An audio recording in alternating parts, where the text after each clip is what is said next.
In this tutorial, I'll show you how to survive the trickiest parts in installing a reverse osmosis filter, like drilling your pristine sink, wrestling with compression fittings, and the most difficult part, figuring out which hose goes where without calling your dad or a plumber. Now, let's begin. Before you drill, twist, or accidentally flood the kitchen, lay everything out like you're prepping for a cooking show.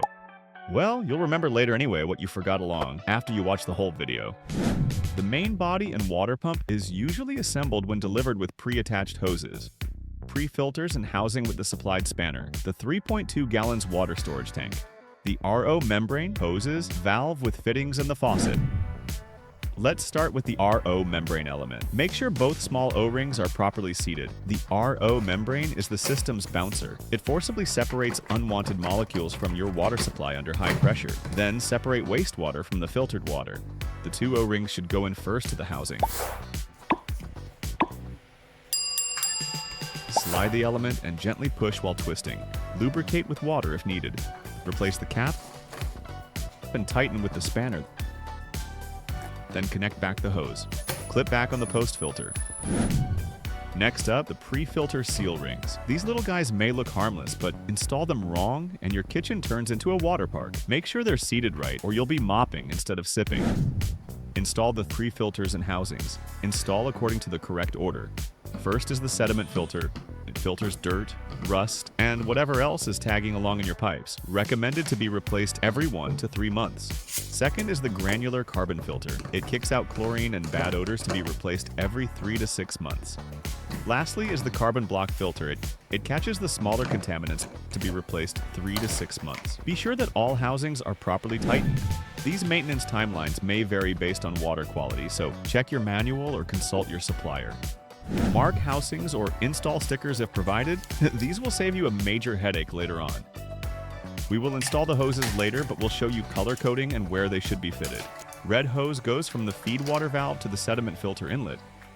Yellow hose connects the storage tank valve to the post filter inlet. Black hose runs from the membrane outlet with the flow restrictor to the drain saddle.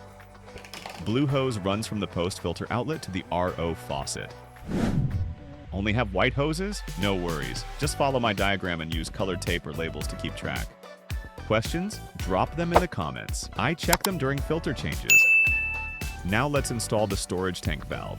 Be sure that the seal ring is fitted. The storage tank holds about 3.2 gallons, pressurized accumulator between 5 to 7 psi when empty, and can handle up to 90 psi during operation.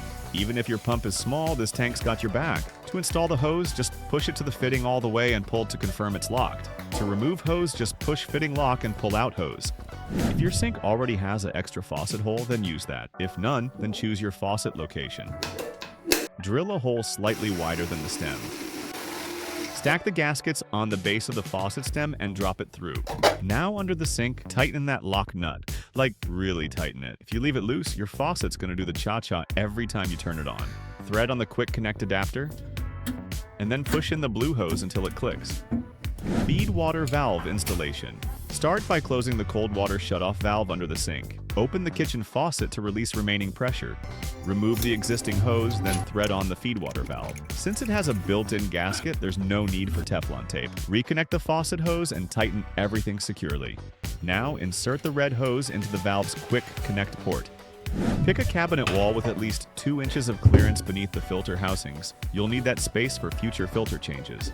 Use a scrap piece of wood or alike if you're working in a tight space to help line things up and maintain required height. Mark your mounting spots and install the screws, then hang the filter assembly. If you found value on my video, please don't forget to subscribe. Time to connect the system like a pro. Fit the yellow hose from the membrane clean water outlet to the water storage tank. If yours don't have one, I highly recommend to get a tank. Without it, your water's stuck in traffic. Fit the blue hose from the RO faucet to the outlet of the post filter.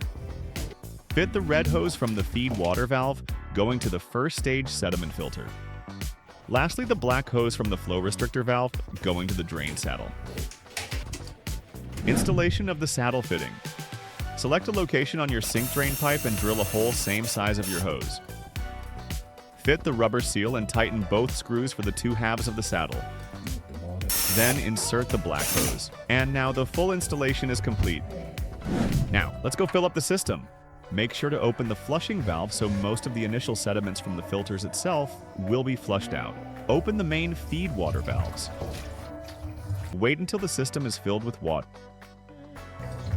You can confirm this if water is coming out of the RO faucet. When it does, then close the RO faucet. It's time to start up the system. Plug in the power cable and the motor should start. Open the storage tank valve and close the flushing valve.